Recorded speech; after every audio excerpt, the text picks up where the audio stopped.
With the Lok Sabha polls knocking at the door, sporadic attacks on Meitei settlements by armed Kuki groups have come to a complete halt. Given the situation, internally displaced, taking refuge in different relief camps in the valley, whose houses were destroyed by Kuki groups, prefer returning to their homestead over elections.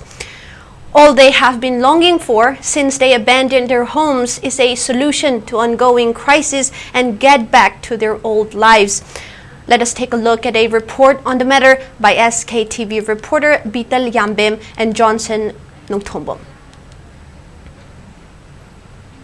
Hojapoi Manipur tholiba tangdu laitadaba fibam asigi marakta lagliba Aprilgi tarik taraga mapandagi pangthokodorba Lok Sabha gi mikhal asida mafam kayadagi lanjennaraktuna relief camp da changafam lawdun leiba mioi kyadagi makhoi oiba mot khara taminase अखोइदे सुक्तौबु तो हनिंगदरे भोटसे कयाम कुइना अखोइसे लिलिप came the लैदोइनो सरकारने पिबे खितंग चाबसिना अयुकी नुंगांगी नि अखोइना सारगा लेनदोइसे तुंगदा अखोइगी आंगांसिंगी फ्यूचरसिना करमाइनो ओइरकतोरिनो अखोइदि उपाय लैते सरकार Moina तौनिंगबदो अदुम तौरगा अखोइदे नुंग Zara लैताबनि Ibungo अखोइना कासुक पिखरासिदा इसा ओइ मयाम पुन लैरे फि हुंदोफम बाव खंगदरे इबुंगो असिदा मोइना भोट लेपने हाइना लेपसनो मोइ तौरसनो पालसनो अखोइदि आउटरदैनेबा चोसानपुरगिदि आउटर ओइलिना हजिसे कंबीगदो मिदोना थादब तारे पैसा पीबदि थादर हंदकिदि अचुमदा हाबिदि अखोइबु कंबीगदोबा तापीगदोबा ददोइना थादरनी इनरदबुदि थादनिंगे अदुबो अखोइगी कंडीशनजे सरकारना कैमु खनबिदबनिना अखोइ बोट कासे यावरैजरा हाबो इसाना खनजे अखोइगी सोल्यूशन अमा पुरक्त्रिङाइदा बोट अमा तौरकपसे Khanna खितंग नुंगाइजदे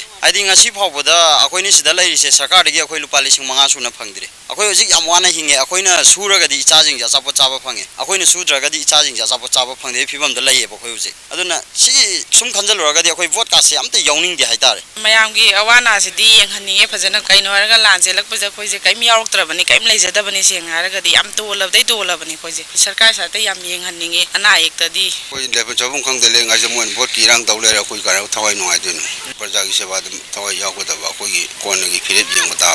han mayam laibani na ko moi gi matung ina khoidi chakani ba moina kari haira kadaino moina thada je haibado laidana ma